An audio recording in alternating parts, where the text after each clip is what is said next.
Hello दोस्तों, मेरा नाम है संदीप और स्वागत है आपका बी अचीवर्स में। आप लोगों ने पिछले वीडियो में इसका जो है सेकंड चैप्टर आपने कंप्लीट किया था 7th क्लास की हिस्ट्री की एनसीईआरटी का। ठीक, क्लास 6 की हम लोग कर चुके हैं। तो वो जो जो चैप्टर हम लोग कवर किए हैं वो उसकी पूरी एक प्लेलिस्ट हमने बना दी है। तो वहाँ पे प्लेलिस्ट में जाके आप सारे के सारे जितने चैप्टर है, टोटल 11 चैप्टर है क्लास 6 में, तो वो आप वहाँ से पढ़ सकते हैं, कवर कर सकते हैं। ठीक, उसके साथ साथ हम लोग पॉलिटी भी उसके साथ में शुरू कर दी है। पॉलिटी के भी दो दो चैप्टर शायद हो गए हैं। ठीक, 2 या 3 चैप्टर पॉलिटी के हो गए। ठीक है, और ये हम लोग 7th क्लास के हिस्ट्री के एनसीईआरटी का हम लोग तीसरा चैप्टर करने जा रहे हैं, जिसका नाम है दिल्ली के सुल्तान। तो बहुत ही अच्छे से इसको पढ़ना है, समझना है, और जो भी पॉइंट जो नोट करने वाले होंगे हमारे एग्जाम के दृष्टिकोण से, जो इम्पोर्टेंट होंगे वो हम नोट करते हुए चलेंगे। तो साथ में आपको नोटबुक भी रखना है और इसके साथ साथ आपको इंडिया का और वर्ल्ड का मैप भी अपने पास में खोल के रखना है साथ में, ताकि ऐसी कोई भी जगह होगी तो आप तुरंत उसमें देखेंगे। ठीक है, तो चलिए इसकी शुरुआत करते हैं। इसका क्या नाम है? दिल्ली के सुल्तान। तो यहाँ पे दिल्ली सुल्तानों के बारे में हमें पता चलेगा। ठीक, खासकर दिल्ली के जो दिल्ली सल्तनत के बारे में हमें पता चलेगा। ठीक, तो चलिए इसके पढ़ते हैं। हमने अध्याय 2 में देखा कि कावेरी डेल्टा जैसे क्षेत्र बड़े राज्यों के केंद्र बन गए थे। ठीक, तो ये कावेरी कहाँ पे, ये आपको मैप में देखते रहना है। ठीक, तो ये जो है एक तरीका होता है पढ़ने का। जैसे कि कोई चीज नहीं दिख रही तो आप तुरंत आपने मैप में देख लिया, तो थोड़ा जो है और अच्छे से चीजें समझ में आती हैं। तो कावेरी डेल्टा जैसे क्षेत्र बड़े राज्यों के केंद्र बन गए थे। क्या आपने गौर किया कि अध्याय 2 में ऐसे किसी राज्य का जिक्र नहीं है जिसकी राजधानी दिल्ली रही हो? ठीक, तो हम लोगों ने देखा है कि ऐसा कोई भी जो है राज्य नहीं है जिसकी राजधानी दिल्ली थी। हम लोगों ने अध्याय 2 में ये चीज पढ़ी है। इसकी वजह यह है कि दिल्ली महत्वपूर्ण शहर 12वीं शताब्दी में बना है। ठीक, अब देखिए तालिका 1 पर नजर डालिए। पहले पहल तोमर राजपूतों के काल में दिल्ली किस साम्राज्य की राजधानी बनी? 12वीं सदी के मध्य तोमरों को अजमेर के चौहानों, जिन्हें चाहमान नाम से भी जाना जाता है, ने परास्त किया यानी कि हराया। तोमरों और चौहानों के राज्यकाल में ही दिल्ली वाणिज्य का एक महत्वपूर्ण केंद्र बन गया। इस शहर में बहुत सारे समृद्धशाली जैन व्यापारी रहते थे जिन्होंने अनेक मंदिरों का निर्माण करवाया। यहाँ देहली वाल कहे जाने वाले सिक्के भी ढाले जाते थे। ये पॉइंट आपको नोट कर लेना है। ठीक है, मंदिरों का निर्माण करवाया किसने? जैन व्यापारियों ने। और यहाँ पे जो है देहली वाल नाम नाम के सिक्के जो है डाले जाते थे, जो काफी क्या थे, प्रचलन में थे। ठीक, तो ऐसी चीजें आपको नोट कर लेनी है। उसके आगे हम लोग अगर ये वाला मैप देखते हैं, मानचित्र 13वीं 14वीं सदी में दिल्ली सल्तनत के कुछ चुने हुए शहर यहाँ पे दिए गए हैं। आप देख सकते हैं फिरोजाबाद, फिरोज शाह कोटला। ठीक, उसके बाद ये जो नदी है ये यमुना नदी बह रही है। ठीक है, और ये यमुना नदी का देखिए ये पुराना मार्ग भी दिया हुआ है। ये पहले यहाँ से बहती थी, उसके बाद जो है यहाँ से बहने लगी है। ठीक, उसके बाद ये हौज खास, सीरी, जहांपना, देहली है, पूना, तुगलकाबाद, आदिलाबाद, कुतुब मीनार, यहाँ पे हौज सुल्तानी। ठीक है, ये किसका एरिया है? दिल्ली का ही एरिया है, क्योंकि हम लोग देखें तो यमुना नदी दिल्ली से ही गुजरती है। तो उसके आगे हम लोग पढ़े 13वीं सदी के आरंभ में दिल्ली सल्तनत की स्थापना हुई और इसके साथ दिल्ली एक ऐसी राजधानी में बदल गई जिसका नियंत्रण इस उपमहाद्वीप के बहुत बड़े क्षेत्र पर फैला था। तालिका 1 पर फिर से नजर डालिए। अभी हम लोग तालिका जो है वो देखेंगे और उन 5 वंशों की पहचान कीजिए जिनसे मिलकर दिल्ली की सल्तनत बनी। जिस इलाके को हम आज दिल्ली के नाम से जानते हैं, वहां इन सुल्तानों ने अनेक नगर बसाए। अब मानचित्र 1 को देखकर दहली, पूना और सीरी और जहांपना पहचानिए। हम लोगों ने देख लिया, ये दहली, पूना, ये सीरी, ये जहांपना है। ठीक, उसके आगे हम लोग ये देखिए, ये है तालिकाबंद दिल्ली के शासक के बारे में दिया हुआ है। ये चाहे तो आप इसका जो है स्क्रीनशॉट इसका ले सकते हैं। ठीक, इसका पूरा इसका स्क्रीनशॉट ले लें। उसके बाद हम लोग एक एक करके देखते हैं। देखिए, दिल्ली के शासक कौन थे? सबसे पहले तो ये राजपूत वंश। ठीक, इनका आरंभिक 12वीं शताब्दी से 1165 तक इन लोगों ने शासन किया है। ठीक, तोमर ने। ये सारे के सारे आपको याद नहीं रखने हैं, कुछ चीजें आपको याद रखनी है। उसके बाद बाकी आपको पढ़ते रहना है जो है, ताकि एक मतलब डेट एग्जैक्ट ना याद हो, लेकिन फिर भी मोटा मोटा याद हो कि कब से कब तक किसने शासन किया है। ठीक है, तो तोमर ने जो है किया है आरंभिक 12वीं शताब्दी से लेकर 1165 तक इनने शासन किया है। ठीक, तो इसमें आ जाते हैं हमारे, उसके बाद आते हैं अनंगपाल। इनको अगर हम लोग देखें तो 1130 से 1145 तक ये भी रहे हैं। उसके बाद देखें चौहान, तो 1165 से 1192, और इसमें चौहान में पृथ्वीराज चौहान रहे हैं 1175 से 1192 तक।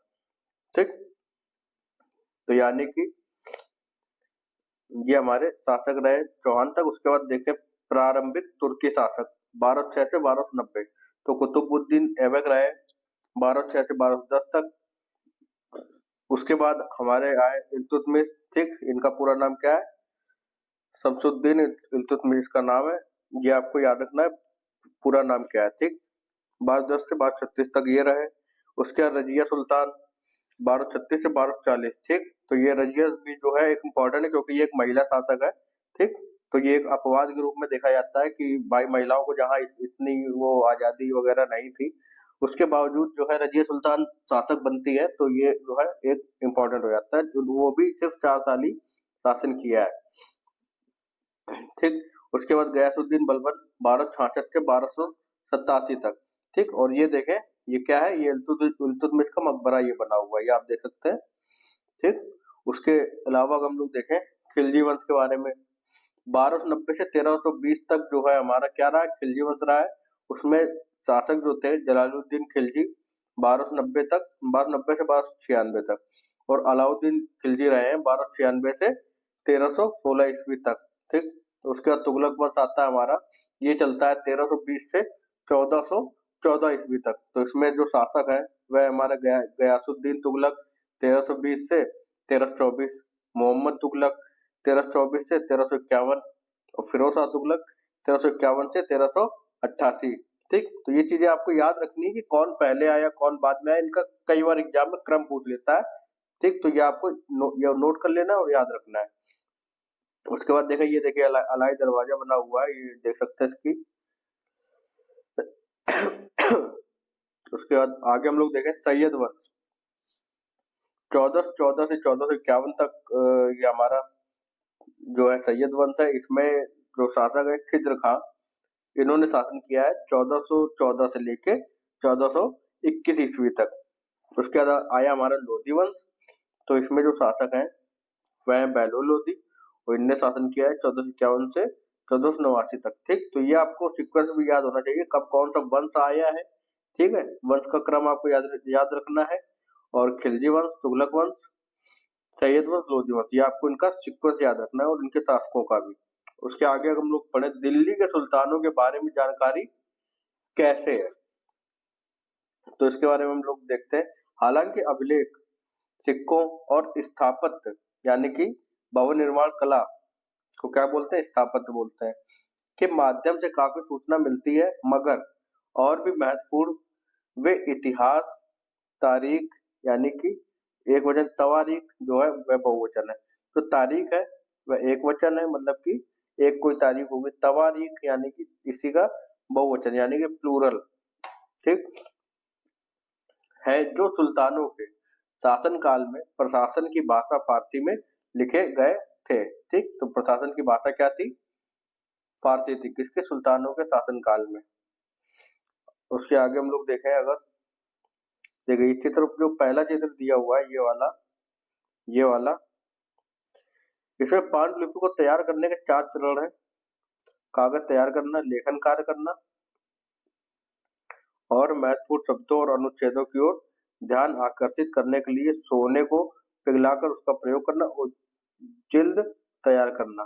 ठीक, ये चित्र दिए हुए हैं, देखिए नंबर 1 पे ये, फिर 2, फिर 3, फिर 4।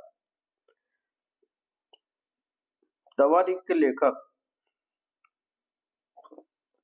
सचिव, प्रशासक, कवि और दरबारियों जैसे सुशिक्षित व्यक्ति होते थे, जो घटनाओं का वर्णन भी करते थे और शासकों को प्रशासन संबंधी सलाह भी देते थे। वे न्याय संगत शासन के महत्व पर बल देते थे। अब देखते हैं न्याय चक्र, ये क्या है। 13वीं सदी के इतिहासकार फके मुदब्बिर ने लिखा है कुछ, इसके बारे में लोग पढ़ते हैं। राजा का काम सैनिकों के बिना नहीं चल सकता, सैनिक वेतन के बिना नहीं जी सकते। वेतन आता है किसानों से एकत्रित किए गए राजस्व से, यानी कि टैक्स से। मगर किसान भी राजस्व तभी चुका सकेंगे जब वे खुशहाल और प्रसन्न हो। ऐसा तभी हो सकता है जब राजा न्याय और ईमानदार प्रशासन को बढ़ावा दे। ठीक, तो ये बहुत ही अच्छी जो है बात लिखी हुई है, ये आप चाहे तो उसको नोट कर सकते हैं। पूरा एक चक्र बताया है, ठीक है, न्याय का। उसके बाद क्या आपको लगता है कि न्याय चक्र राजा और प्रजा के बीच के संबंध को समझाने के लिए उपयुक्त शब्द है? ये आपको अपने इसके बारे में सोचना है, और अगर आप चाहें तो इसके लिख भी सकते हैं। अब देखते हैं आगे। ये कुछ और बातें ध्यान में रखें, जैसे कि तवारीख के लेखक नगरों में, यानी कि विशेषकर दिल्ली में रहते थे, गांव में शायद ही कभी रहते हों। तो दूसरी बात है कि वे अक्सर अपने इतिहास सुल्तानों के लिए उनसे ढेर सारे इनाम इकराम पाने की आशा में लिखा करते थे। ठीक, और जो तीसरी बात है, ये लेखक अक्सर शासकों को जन्म सिद्ध अधिकार और लिंग भेद पर आधारित आदर्श समाज व्यवस्था बनाए रखने की सलाह देते थे। उनके विचारों से सारे लोग सहमत नहीं होते थे। ठीक है, उसके आगे हम लोग देखें जन्म सिद्ध अधिकार क्या है। जन्म के आधार पर विशेषाधिकार का दावा। उदाहरण के लिए लोग मानते थे कि कुलीन व्यक्तियों को कुछ खास परिवारों में जन्म लेने के कारण शासन करने का अधिकार विरासत में मिलता है। ठीक, ये हो गया हमारा जन्म सिद्ध अधिकार। और लिंग भेद क्या है? लिंग भेद स्त्रियों तथा पुरुषों के बीच सामाजिक तथा शरीर रचना संबंधी अंतर। आमतौर पर यह तर्क दिया जाता है कि ऐसे अंतर के कारण पुरुष स्त्रियों की तुलना में श्रेष्ठ होते हैं। ठीक, इस प्रकार से जो है लिंग भेद था। उसके आगे देखें, सन 1236 में सुल्तान इल्तुतमिश की बेटी रजिया सिंहासन पर बैठी। ठीक, तो इल्तुतमिश की बेटी कौन थी? रजिया थी। वह सिंहासन पर बैठी, हम लोगों ने देखा।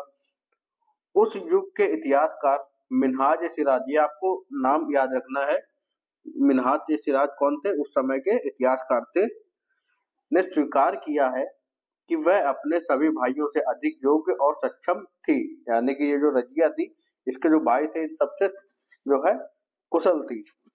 लेकिन फिर भी वह एक रानी के शासक के रूप में मान्यता नहीं दे पा रहा था।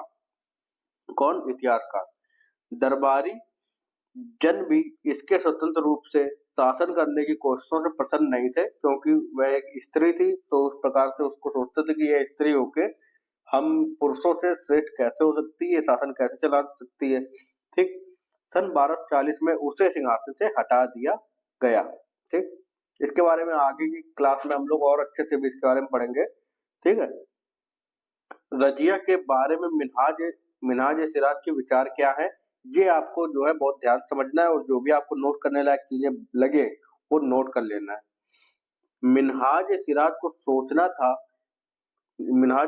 सोचना था कि ईश्वर ने जो आदर्श समाज व्यवस्था बनाई है, उसके अनुसार स्त्रियों को पुरुषों के अधीन होना चाहिए, और रानी का शासन इस व्यवस्था के विरुद्ध जाता था। ठीक, यानी कि जो रानी थी वह स्वतंत्र थी, रजिया जो थी वह स्वतंत्र थी, इसलिए इनको लगता था कि जो है शासन की जो व्यवस्था है उसके विरुद्ध है। इसलिए वह पूछता है, खुदा की रचना के खाते में उसका ब्यौरा क्योंकि मर्दों की सूची में नहीं आता, इसलिए इतनी शानदार खूबियों में भी उसे आखिर हासिल क्या हुआ? रजिया ने अपने अभिलेखों और सिक्कों पर अंकित करवाया कि वह सुल्तान इल्तुतमिश की बेटी थी। आधुनिक आंध्र प्रदेश के वारंगल क्षेत्र में, ये आपको नोट कर लेना है, आधुनिक आंध्र प्रदेश के वारंगल क्षेत्र में किसी समय, और ये आपको आंध्र प्रदेश का क्षेत्र जो है देखना है कहाँ पे है, किसी समय काकतीय वंश का राज्य था। ठीक, उस वंश की रानी रुद्रमा देवी जो जिनने शासन किया 1262 से 1289 89 तक, के व्यवहार से रजिया का व्यवहार बिल्कुल विपरीत था, यानी कि उल्टा था। रुद्रम्मा देवी ने अपने अभिलेखों में अपना नाम पुरुषों जैसा लिखवा कर, ये पॉइंट आपको नोट रखना है, अपने पुरुष होने का भ्रम पैदा किया था। मतलब पुरुषों की तरह नाम लिखा दिया अपना, और लोगों को लगे कि जो वो महिला है वह पुरुष है। एक और महिला शासक थी कश्मीर की रानी दिद्दा, उनका नाम दीदी यानी कि बड़ी बहन से निकला है। ठीक, तो ये जो नाम है रुद्रमा देवी रानी दिद्दा, ये आपको नाम नोट कर लेने कि कौन कौन से महिला शासक हुई है। रजिया सुल्तान तो आपको पता ही होगा, इसके अलावा कौन सी हो गई हमारी, एक वारंगल की रुद्रम्मा देवी और एक कश्मीर की रानी दिद्दा। ठीक है, जाहिर है प्रजा ने अपने प्रिय रानी को यह स्नेह भरा संबोधन दिया होगा, क्या दिया होगा, दीदी। ठीक, मिन्हाज के विचार अपने शब्दों में व्यक्त कीजिए, ये आपको इसके बारे में लिखना है, बिल्कुल आंसर राइटिंग आपको करनी है इसकी। क्या आपको लगता है कि रजिया के विचार भी यही थे? आपके अनुसार स्त्री के लिए शासक बनना इतना कठिन क्यों होता है? ठीक, इसके बारे में आपको लिखना है, बहुत ही आसान सा क्वेश्चन है, लेकिन आपकी एक प्रकार से जो है प्रैक्टिस हो जाएगी लिखने की कि किस तरीके से क्या लिखा जाता है। उसके आगे हम लोग देखें, दिल्ली सल्तनत का विस्तार गैरिसन शहर से साम्राज्य तक। ठीक, अब ये देखते हैं भाई ये क्या है। माजिद 2 में दिखाया गया है शमसुद्दीन इल्तुतमिश द्वारा जीते गए प्रमुख शहर के बारे में दिखाया गया है। अब देखिए इतने सारे जो है इल्तुतमिश ने शहर जीते थे, यहाँ हम लोग देख सकते हैं काजकोट, मुल्तान, और ये जो नदियां हैं बगल में इसके साथ में, ये आपको नदियां भी ध्यान रखनी है, लाहौर। ठीक, ये जो है आप इसको देख लेना है कौन कौन से मैंने, अवध, बनारस, ठीक, लखनौती, ग्वालियर, रणथंभौर, अजमेर। ठीक, उसके आगे हम लोग देखें 13वीं शताब्दी के आरंभिक वर्षों में दिल्ली के सुल्तानों का शासक गैरिसनों यानी कि रक्षक सैनिकों की टुकड़ियों के निवास।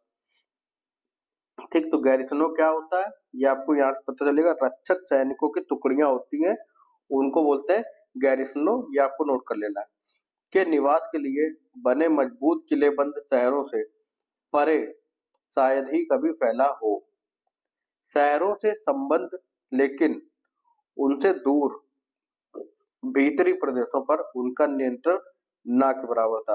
भीतरी प्रदेश क्या होता है? किसी शहर या बंदरगाह के आसपास के इलाके जो उस शहर के लिए वस्तुओं और सेवाओं की पूर्ति करें, इसलिए उन्हें आवश्यक सामग्री, रसद आदि के लिए व्यापार कर या लूटमार पर ही निर्भर रहना पड़ता था। दिल्ली से सुदूर बंगाल और सिंध के गैरिसन शहरों का नियंत्रण बहुत ही कठिन था। बगावत, युद्ध, यहाँ तक कि खराब मौसम से भी उनसे संपर्क के नाजुक सूत्र छिन्न भिन्न हो जाते थे। शासन को अफगानिस्तान से आने वाले हमलावरों और उन सूबेदारों से बराबर चुनौती मिलती रहती थी, जो जरा सी कमजोरी का आभास मिलते ही विद्रोह का झंडा खड़ा कर देते थे। इन चुनौतियों के चलते सल्तनत बड़ी मुश्किल से किसी तरह अपने आप को बचाए हुए थी। इसका विस्तार हुआ गयासुद्दीन बलबन, अलाउद्दीन खिलजी और मोहम्मद तुगलक के राज्यकाल में। सल्तनत की भीतरी सीमाओं में, अब भीतरी सीमाएं क्या होती हैं? देखिए गैरिसन शहर क्या होता है? किलेबंद बसाव जहां सैनिक रहते हैं। ठीक, ये होगा हमारे गैरिसन शहर। भीतरी सीमाओं में जो अभियान चले उनका लक्ष्य था गैरिसन शहरों की पृष्ठभूमि में स्थित भीतरी क्षेत्रों की स्थिति को मजबूत करना। इन अभियानों के दौरान गंगा यमुना के दोआब, दोआब क्या होता है, जैसे ये हो गई गंगा, ये हो गई यमुना, तो ये जो बीच का जो क्षेत्र है, ठीक है, ये क्या है, दोआब है। ठीक, गंगा यमुना के दोआब से जंगलों को साफ कर दिया गया और शिकारी संग्राहकों तथा चारवाहों को उनके पर्यावास से खदेड़ दिया गया। वह जमीन किसानों को दे दी गई और कृषि कार्य को प्रोत्साहन दिया गया। व्यापार मार्गों की सुरक्षा और क्षेत्रीय व्यापार को की उन्नति की खातिर नए किले और शहर बनाए बसाए गए। दूसरा विस्तार दूसरा विस्तार सल्तनत की बाहरी सीमा पर हुआ। अलाउद्दीन खिलजी के शासनकाल में दक्षिण भारत को लक्ष्य करके सैनिक अभियान शुरू हुए। अब ये देखना है मानचित्र 3। ठीक, तो ये आपको मैप में देखना है। और ये अभियान मोहम्मद तुगलक के समय में अपनी चरम सीमा पर पहुंचे। इन अभियानों में सल्तनत की सेनाओं ने हाथी, घोड़े, गुलाम और मूल्यवान धातुएं अपने कब्जे में ले ली। दिल्ली सल्तनत की सेनाओं की शुरुआत अपेक्षाकृत कमजोर थी, मगर 150 वर्ष बाद मोहम्मद तुगलक के राज्यकाल के अंत तक इस उपमहाद्वीप का एक विशाल क्षेत्र इसके युद्ध अभियान के अंतर्गत आ चुका था। इसने शत्रुओं की सेनाओं को परास्त किया और शहरों पर कब्जा किया। इसके सूबेदार और प्रशासक मुकदमों में फैसले सुनाते थे और साथ ही किसानों से कर वसूल करते थे। लेकिन इतने विशाल क्षेत्र पर इनका नियंत्रण किस सीमा तक और कितना प्रभावी था, उसके आगे हम लोग देखें। यह मानचित्र अलाउद्दीन खिलजी का दक्षिण भारत अभियान। ठीक, दक्षिण भारत अभियान हम लोग देख सकते हैं। यहाँ से दिल्ली, ये है दिल्ली, यहाँ से गया गुजरात पे, चित्तौड़ पे, यहाँ से गया रणथंभौर, मांडू होते हुए देवगिरी, और कड़ा से भी इधर आया, यहाँ से फिर वारंगल गया, उसके बाद काकतीय वंश, होयसल, द्वार समुद्र, तंजावुर। ठीक, ये जो क्या है, ये अभियान है, ये जो एरो बना है ना, सैनिक अभियान का है। ठीक है, उसके आगे हम लोग देखें। ये चित्र बना हुआ है 12वीं सदी के आखिरी दशक में बनी कुव्वत अल इस्लाम मस्जिद तथा उसकी मीनारें। यह जामा मस्जिद दिल्ली के सुल्तानों द्वारा बनाए गए सबसे पहले शहर में स्थित है। इतिहास में इस शहर को दहेलिये कूना यानी कि पुराना शहर कहा गया है। ठीक, तो ये नाम आपको याद रखना है, दहेलिये कूना। इस मस्जिद का इल्तुतमिश और अलाउद्दीन खिलजी ने और विस्तार किया। मीनार 3 सुल्तानों कुतुबुद्दीन ऐबक, इल्तुतमिश और फिरोज शाह तुगलक द्वारा बनवाई गई। ठीक, ये बात आपको ध्यान रखनी है। उसके बाद अगर हम लोग देखें मस्जिद, यह अरबी वाचक शब्द है जिसका शाब्दिक अर्थ है ऐसा स्थान जहां मुसलमान अल्लाह की आराधना में सजदा। सजदा का मतलब क्या होता है, ये आपको नोट कर लेना है या फिर आप इसको ध्यान रखिए। सजदा मतलब घुटने और माथा टेक कर करते हैं, यानी कि सजदा करना मतलब घुटने टेक कर, माथा टेक कर जो सर झुकाते हैं उसी को क्या बोलते हैं, सजदा। जामा मस्जिद या मस्जिद जामी वह मस्जिद होती है जहां अनेक मुसलमान एकत्र होकर साथ साथ नमाज पढ़ते हैं। नमाज की रस्म के लिए सारे नमाजियों में से सबसे अधिक सम्माननीय और विद्वान पुरुष को इमाम यानी कि नेता के रूप में चुना जाता है। इमाम शुक्रवार की नमाज के दौरान धर्मोपदेश यानी कि खुतबा भी देता है। तो जो शुक्रवार की नमाज जो होती है उसको शुक्रवार को क्या बोलते हैं, जुम्मा की नमाज। ठीक है, नमाज के दौरान मुसलमान मक्का की तरफ मुंह करके खड़े होते हैं। भारत में मक्का पश्चिम की ओर पड़ता है। ठीक, यानी कि ये हमारा प्यारा भारत है। ठीक है, ये हमारा प्यारा भारत और पश्चिम हमारी दिशा ये हो गई, यानी कि इस तरफ मुंह करके नमाज पढ़ते हैं मक्का की तरफ। तो मक्का की ओर दिशा को क्या बोलते हैं, किबला बोलते हैं। तो ये आपको जो छोटे छोटे फैक्ट हैं ये आपको ध्यान रखने हैं। उसके बाद जो तीसरा चित्र है ये है बेगमपुरी मस्जिद। यह मोहम्मद तुगलक के राज्यकाल में दिल्ली में उसकी नई राजधानी जहांपना यानी कि विश्व की शरण स्थली की मुख्य मस्जिद के तौर पर बनाई गई थी। यह मानचित्र 1 में जहांपना को ढूंढना है। तो जहांपना आपको जो शहर है वह आपको देखना है। उसके बाद आगे हम लोग अगर पढ़ें,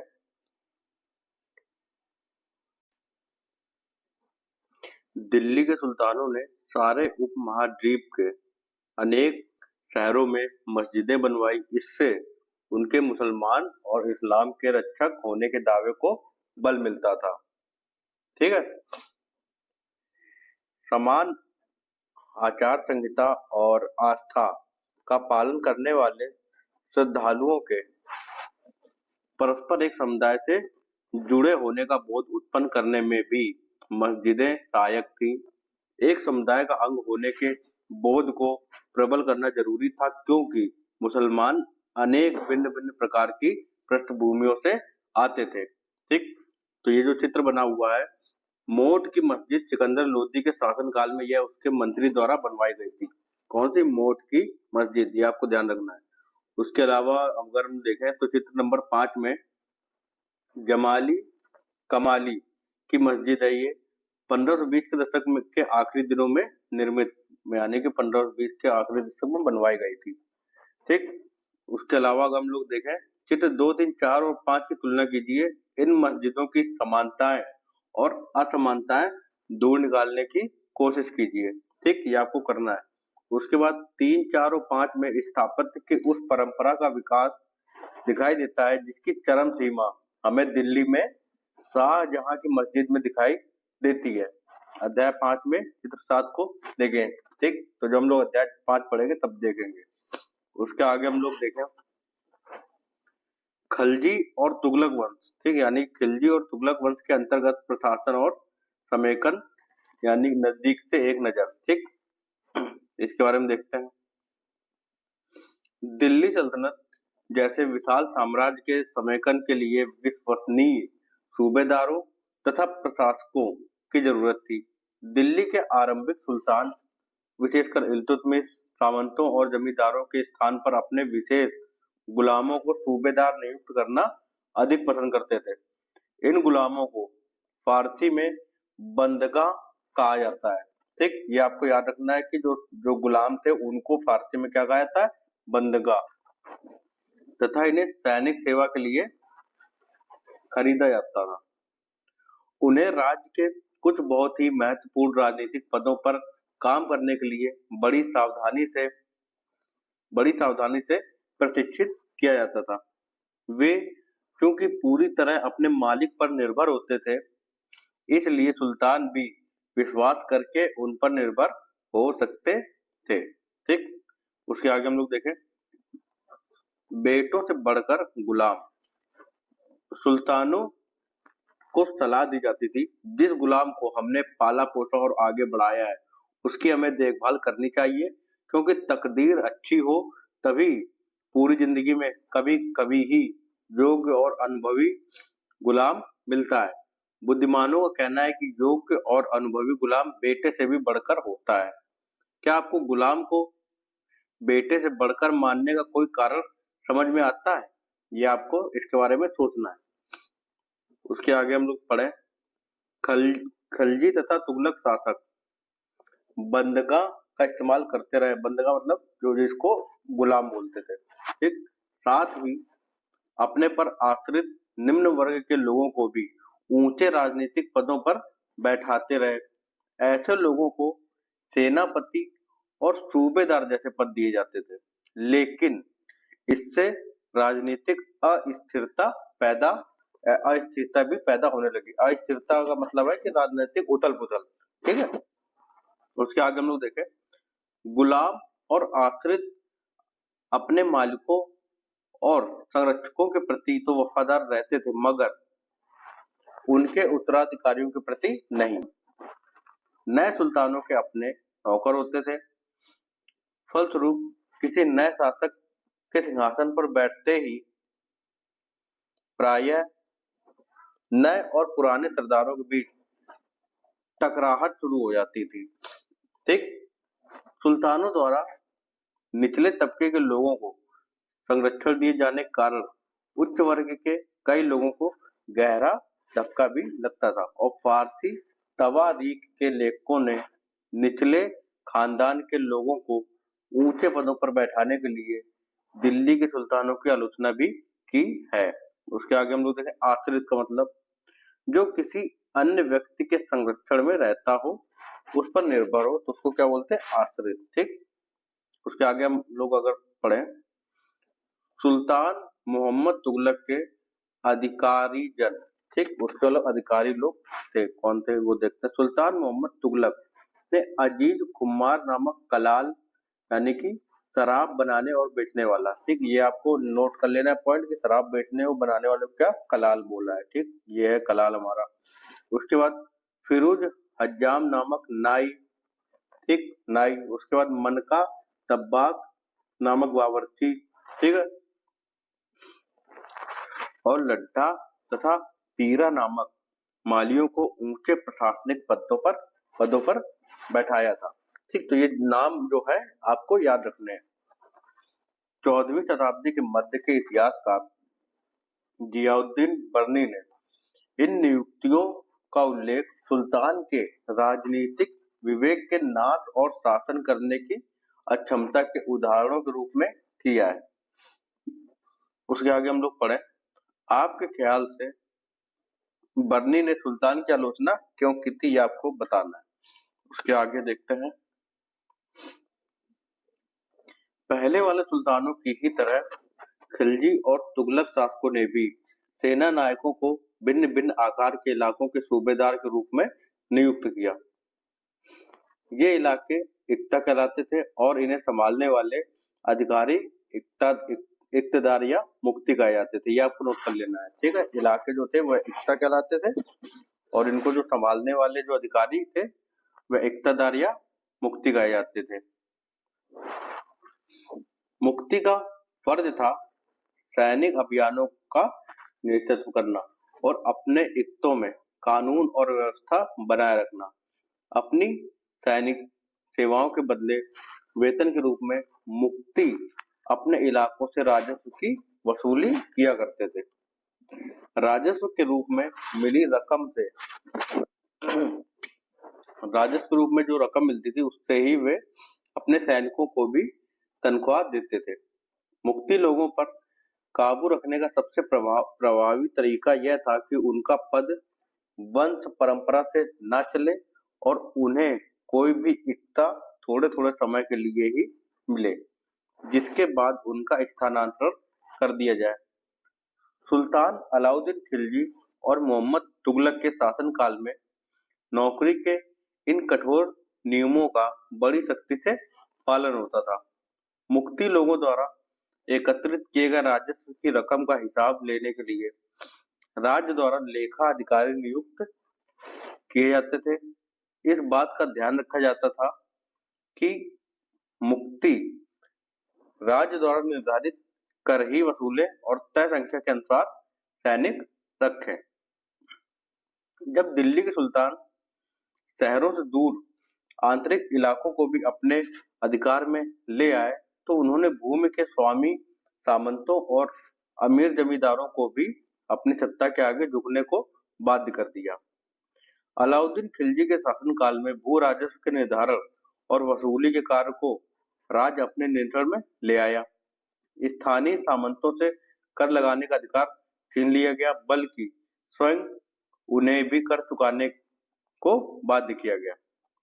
सुल्तान के प्रशासकों ने जमीन की पैमाइश की और इसका हिसाब बड़ी सावधानी से रखा। कुछ पुराने सामंत और जमींदार राजस्व के निर्धारण और वसूली अधिकारी के रूप में सल्तनत की नौकरी करने लगे। उस समय 3 तरह के कर थे, यानी कि 3 टाइप के टैक्स थे। कृषि पर, जिसे खराज कहा जाता था, ये आपको नोट कर लेना है। कृषि पर जो कर था उसे क्या कहता था? खराज, जो किसान की उपज का लगभग 50% होता था, यानी कि आधा होता था। उसके बाद मवेशियों पर तथा घरों पर। यह याद रखना जरूरी है कि इस उपमहाद्वीप का काफी बड़ा हिस्सा दिल्ली के सुल्तानों के अधिकार से बाहर ही था। दिल्ली से बंगाल जैसे सुदूर प्रांतों का नियंत्रण कठिन था और दक्षिण भारत की विजय के तुरंत बाद ही वह पूरा क्षेत्र फिर से स्वतंत्र हो गया था। यहाँ तक कि गंगा के मैदानी इलाके में भी घने जंगलों वाले ऐसे क्षेत्र थे जिनमें बैठने में सुल्तान की सेनाएं अक्षम थी, यानी कि क्षमता नहीं थी।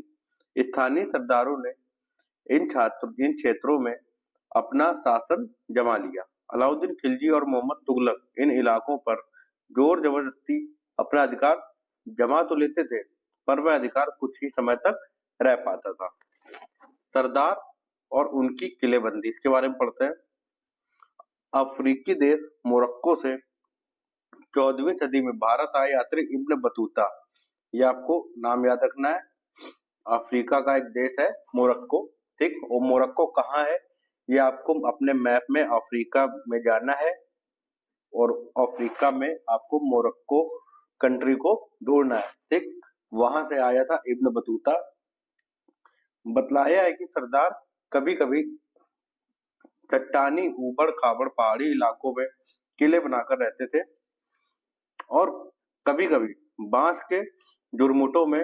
भारत में बांस नहीं होता, यह बहुत बड़ा होता है। इसके अलग अलग हिस्से आपस में इस तरह से गुथे होते हैं कि उन पर आग का भी असर नहीं होता और वे कुल मिलाकर बहुत ही मजबूत होते हैं। सरदार इन जंगलों में रहते हैं जो इनके लिए किले की प्राचीर का काम देते हैं।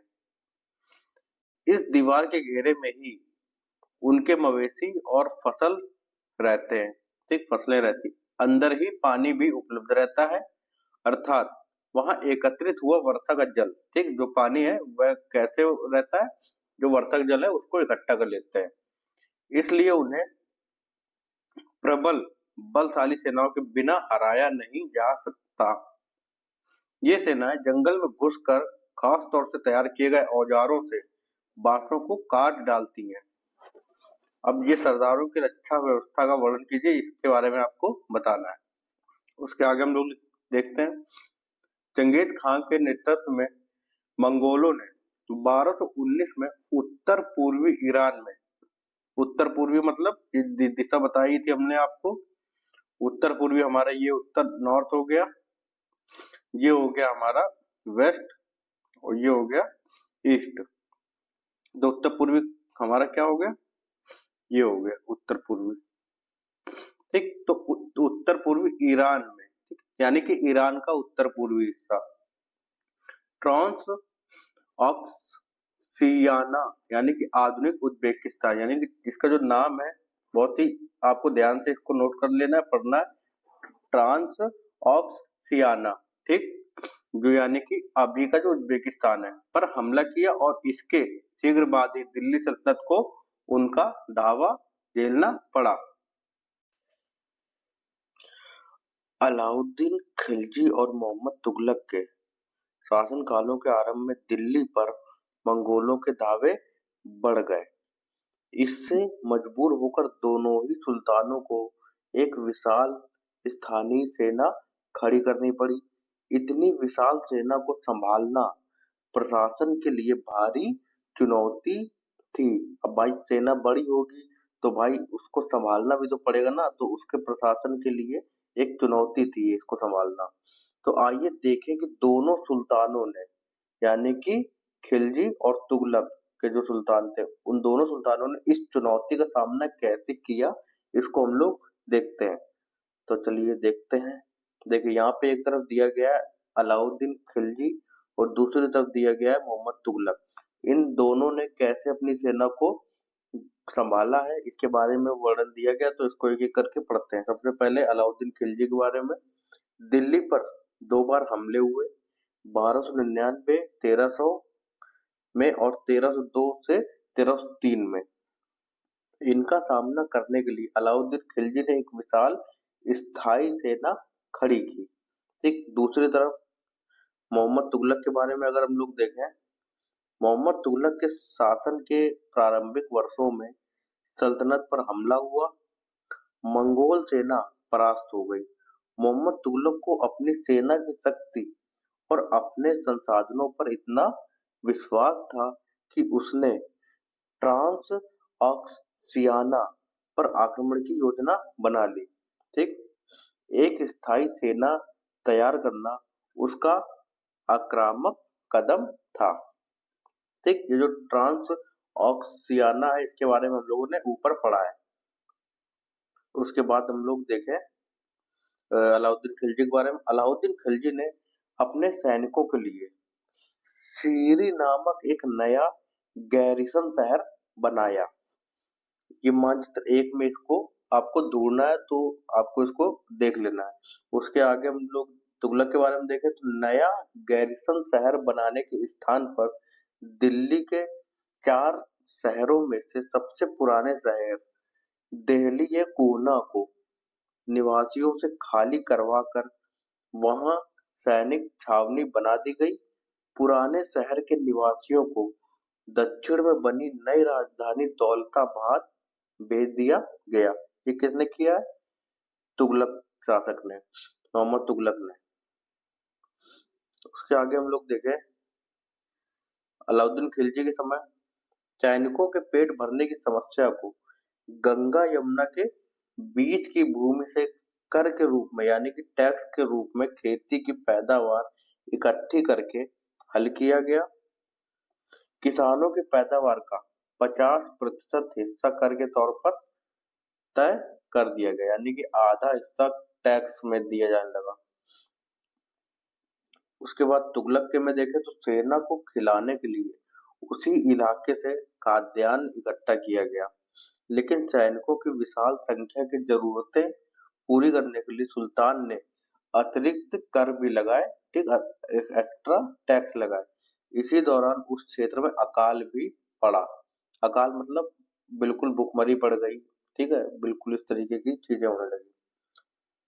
उसके आगे हम लोग देखें तो सैनिकों को वेतन भी देना होता था। ये अलाउद्दीन खिलजी के समय में सैनिकों को वेतन भी देना होता था। अलाउद्दीन खिलजी ने सैनिकों को इक्ता के स्थान पर नकद वेतन देना तय किया। इक्ता क्या है ये हम लोग पढ़ चुके हैं पहले। सैनिक अपना आवश्यक सामान दिल्ली के व्यापारियों से खरीदते थे और यह आशंका थी कि व्यापारी अपनी चीजों की कीमतें बढ़ा देंगे। इसे रोकने के लिए अलाउद्दीन खिलजी ने दिल्ली में चीजों की कीमतों पर नियंत्रण लागू कर दिया। अफसर बड़ी सावधानी से कीमतों का सर्वेक्षण करते थे और जो व्यापारी निश्चित दरों का उल्लंघन करते थे उन्हें सजा मिलती थी। ये अलाउद्दीन खिलजी के समय की व्यवस्था है। और तुगलक के समय की देखें तो मोहम्मद तुगलक भी अपने सैनिकों को नकद वेतन देता था, लेकिन कीमतों पर नियंत्रण करने की जगह उसने कुछ कुछ आज की कागजी मुद्रा की तरह टोकन सांकेतिक मुद्रा चलाई। तो जो टोकन है सांकेतिक मुद्रा ये किसने चलाई? मोहम्मद तुगलक ने चलाई। ये ध्यान रखना है, नोट कर लो इसको। ये सिक्के धातु के बने होते थे, लेकिन सोने चांदी के ना होकर सस्ती धातु के होते थे। 14वीं सदी के लोगों को इस मुद्रा पर भरोसा नहीं था। वे बड़े चतुर थे। अपने सोने चांदी के सिक्के वे बचा कर रख लेते थे और अपने तमाम कर इस टोकन मुद्रा से ही चुकाते थे, यानी टैक्स से जो है इस टोकन को चुकाते थे। टोकन के द्वारा चुकाते थे टैक्स को। इस सस्ती मुद्रा जैसे जाली सिक्के भी बड़ी आसानी से बनाए जा सकते हैं। जाली मतलब नकली। ठीक है, उसके आगे हम लोग देखें जैसे कहते हैं ना जाली नोट है ये, तो वो नकली होते हैं। उसके बाद अलाउद्दीन के प्रशासनिक कदम काफी सफल रहे और इतिहासकारों ने कीमतों में कमी और बाजार में वस्तुओं की कुशलता से आपूर्ति के लिए उसके शासनकाल की बहुत प्रशंसा की है।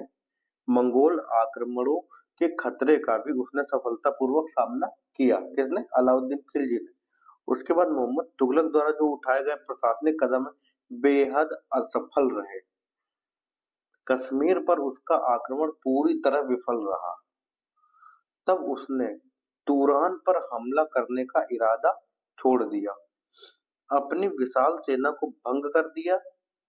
इस बीच इस बीच उसने प्रशासन संबंधी जो कदम उठाए थे उनसे कई परेशानियां पैदा हो गई। दौलताबाद ले जाए जाने से लोग बहुत नाराज थे। करों में वृद्धि और गंगा यमुना के दोआब में अकाल से विक्षुब्ध जनता यानी दुखी जनता बगावत पर उतर आई और मोहम्मद तुगलक को अंततः टोकन मुद्रा भी वापस लेनी पड़ी। ठीक, तो इस तरीके से आपने जाना अलाउद्दीन खिलजी ने जो कदम उठाए वह काफी सफल रहे और मोहम्मद तुगलक ने जो कदम उठाए वो काफी असफल रहे। ठीक है, उसके बाद हम लोग देखते हैं इन तमाम असफलताओं की गिनती करने में हम कभी कभी भूल जाते हैं कि सल्तनत के इतिहास में पहली बार दिल्ली के किसी सुल्तान ने मंगोल इलाके को फतह करने के अभियान की योजना बनाई थी, जहां अलाउद्दीन खिलजी का बल प्रतिरक्षा पर था यानी कि डिफेंस पे था। वहां मोहम्मद तुगलक के द्वारा उठाए गए कदम मंगोलों के विरुद्ध सैनिक आक्रमण की योजना का हिस्सा थे। ठीक है, अब हम लोग देखते हैं 15वीं तथा 16वीं शताब्दी में सल्तनत। तालिका एक को फिर से देखो, ये जो हमने अभी तालिका पढ़ी है अलग अलग तुगलक और इसको इसको आपको देखना है। आप पाएंगे कि तुगलक वंश के बाद 1526 तक दिल्ली तथा आगरा पर सैयद तथा लोधी वंशों का राज्य रहा। कहां पर? दिल्ली और आगरा पर। जब तब तक जौनपुर, बंगाल, मालवा, गुजरात, राजस्थान तथा पूरे दक्षिण भारत में स्वतंत्र शासक उठ खड़े हुए थे। उनकी राजधानियां समृद्ध थी यानी कि अच्छे से फल फूल रहे थे। जो राज्य थे वह अच्छे से फल फूल रहे थे। इसी काल में अफगान तथा राजपूतों जैसे नए शासक समूह भी उभरे। उसके आगे हम लोग देखें, इस काल में स्थापित राज्यों में से कुछ छोटे तो थे पर शक्तिशाली थे और उनका शासन बहुत ही कुशल तथा सुव्यवस्थित तरीके से चल रहा था। शेरशाह सूरी, इसमें सूर लिखा हुआ है, वैसे शेरशाह सूरी है। 1540 से 1545, शेरशाह सूर भी हो सकता है। ठीक है, 1540 से 1545 मतलब ये इसका शासन काल है। ने बिहार में अपने चाचा के एक छोटे से इलाके के प्रबंधक के रूप में काम शुरू किया।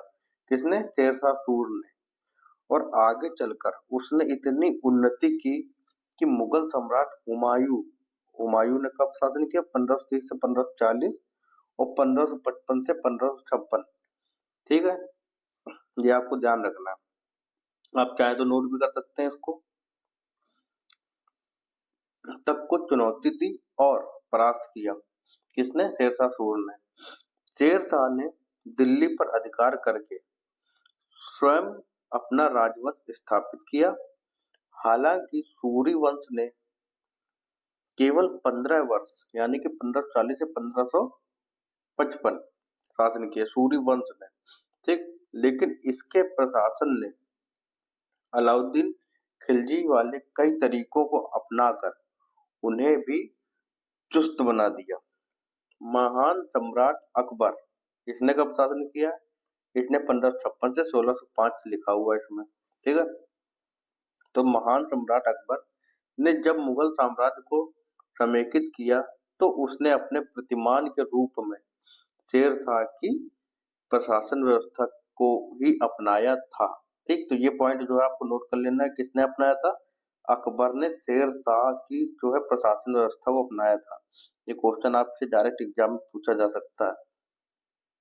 तो यहीं से जो है खकोर खकोर के यहीं से क्वेश्चन निकाला करते हैं और दे देते हैं, वो कर नहीं पाते हैं। आगे हम लोग देखें तीन श्रेणियां, ईश्वरीय शांति, नाइट और धर्म युद्ध। इसके बारे में समझते हैं ये क्या है। तीन श्रेणियों का विचार सबसे पहले 11वीं शताब्दी के आरंभ में फ्रांस में सूत्रबद्ध किया गया। इसके अनुसार समाज को तीन वर्गों में विभाजित किया गया। प्रार्थना करने वाला वर्ग, युद्ध करने वाला वर्ग और खेती करने वाला वर्ग। ये हो गई तीन श्रेणियां। तीन वर्गों में समाज के इस विभाजन को ईसाई धर्म का समर्थन भी प्राप्त था। इस विभाजन से ईसाई धर्म को समाज में अपने प्रबल प्रभाव को और भी दृढ़ करने में सहायता मिलती थी। इसी विभाजन से योद्धाओं का एक नया समूह भी उभरा। इन योद्धाओं को नाइट कहा जाता था। ये आपको पॉइंट नोट कर लेना है, नाइट कहा जाता था। आगे देखें, ईसाई धर्म एक समूह को संरक्षण देता था और अपनी ईश्वरीय शांति की अवधारणा के प्रसार में इनका उपयोग करता था। नाइटों से, नाइट क्या है अभी हम देखा, योद्धा थे। नाइटों से अपेक्षा की जाती थी कि वे धर्म और ईश्वर की सेवा में समर्पित योद्धा रहें। यानी कि धर्म और ईश्वर की सेवा के लिए वह योद्धा बने रहे, ये उनसे अपेक्षा की जाती थी, यानी कि एक्सपेक्ट किया जाता था। कोशिश यह रहती थी कि इन योद्धाओं को आपसी लड़ाई भिड़ाई से विमुख करके उन मुसलमानों के विरुद्ध युद्ध करने भेज दिया जाए जिन्होंने यरूशलेम शहर पर कब्जा कर रखा था। ठीक है, यरूशलेम। देखिए यहाँ से बहुत सारे बेसिक कॉन्सेप्ट आपके क्लियर होंगे। बहुत अच्छे से इसको ध्यान से सुनना है और समझना है। इस प्रयत्न के परिणाम स्वरूप सैनिक अभियानों की एक श्रृंखला चली जिसे क्रूसेड यानी कि धर्म युद्ध कहा गया। ठीक, ये पॉइंट भी आपको नोट कर लेना है। ठीक, क्रूसेड धर्म युद्ध कहा गया। ईश्वर तथा धर्म की सेवा में किए गए इन अभियानों ने नाइटों की हैसियत पूरी तरह बदल डाली। पहले इन नाइटों की गिनती कुलीनों में नहीं होती थी, मगर फ्रांस में 11वीं सदी के अंत तक और जर्मनी में उससे एक सदी बाद इन योद्धाओं के दीनहीन अतीत को भुला दिया गया था। 12वीं सदी तक तो कुलीन वर्ग के लोग भी नाइट कहलाना चाहने लगे थे। ठीक, तो ये कुछ अन्यत्र बातें हैं जो हमें समझनी है। तो ये चैप्टर हुआ हमारा समाप्त। यहाँ पे इसकी जो एक्सरसाइज दी गई है ये भी आपको करनी है, और जिनको भी आंसर राइटिंग करनी है वो एक बार इनके जो क्वेश्चन दिए रहते हैं ये एक बार इसके आंसर लिख के कोशिश कर सकते हैं। और ये इसमें जो शब्द है इंपॉर्टेंट, एकता शब्द, तारीख, गैरिसन, मंगोल, लिंग और खराज, ये सारी चीजें हम लोगों ने समझ ली हैं। इन शब्दों का मतलब समझ लिया है और ये सारे क्वेश्चन आपको करके देख लेने हैं। ठीक, तो ये चैप्टर हुआ हमारा समाप्त और अगला चैप्टर हम लोग शुरू करेंगे अगले वीडियो में। तब तक के लिए धन्यवाद।